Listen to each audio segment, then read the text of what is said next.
Bienvenue à tous. À la une ce soir, ce rapport très critique de l'organisation Human Rights Watch qui dénonce les méthodes de la Belgique dans la lutte contre le terrorisme. Isolement prolongé, insultes, violences excessives.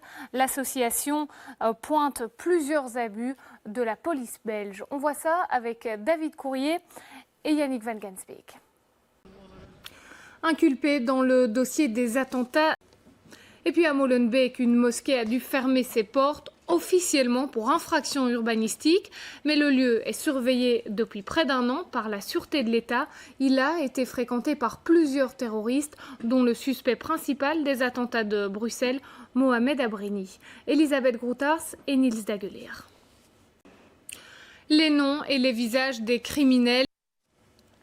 Un Serbe d'une trentaine d'années vient d'être extradé de... Et on en vient maintenant à ce tragique accident. Samedi dernier, un étudiant en kiné s'est noyé dans la piscine du Seria. Le jeune homme s'entraînait à l'apnée.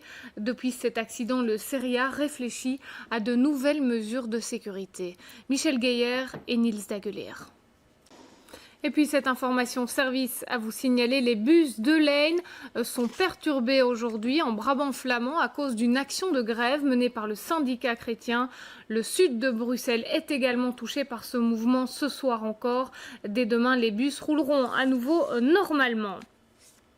Et on en vient maintenant à cette polémique. Il était l'invité de l'interview ce midi. Attention, la température va monter d'un cran. Le nouveau calendrier des pompiers bruxellois est sorti. Les hommes du feu tombent l'uniforme et nous dévoilent leurs plus beaux atouts. Des clichés sexy pour le plaisir des yeux, mais surtout pour une bonne cause, récolter des fonds pour aider les enfants malades. Diane Warland et Anaïs Le Tiex. La Saint-Verhaegen aura bien lieu cette année, mais sans les chars. Question de sécurité d'après le journal Le Soir. Le porte-parole de l'ULB dément cet argument et explique qu'il s'agit d'un choix des étudiants. Les festivités seront concentrées cette année sur la Grand Place et devant la Bourse. La bière à l'honneur avec la 5e édition du Brussels Beer Challenge.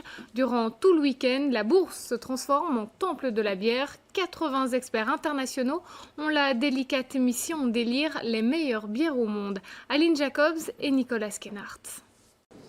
Et puis en football, cette bonne nouvelle, Vincent Kompany est de retour parmi les Diables Rouges. Le défenseur vedette fait partie de la sélection de Roberto Martinez pour le match amical qui se jouera aux Pays-Bas mercredi et pour le match de qualification contre l'Estonie dimanche. Et puis en Europa League, pluie de buts hier soir pour Anderlecht qui s'est rassuré face à Mayence. Avec ce score incroyable, 6-1, Anderlecht reste en tête de son groupe. Qui sera le nouveau président des États-Unis? Comment cette élection est vécue chez nous? Jean-Christophe Peuzès, à 4 jours de l'échéance, on parle des présidentielles américaines ce soir. Oui, effectivement, sportive avec Pierre-Alexandre. Merci Jean-Christophe.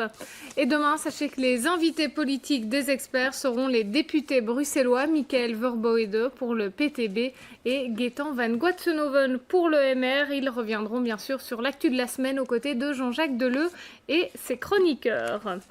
Merci de votre attention et de votre fidélité. Tout ce week-end, c'est Marie Bergbens qui vous informe. Je vous souhaite une très belle soirée et déjà un excellent week-end.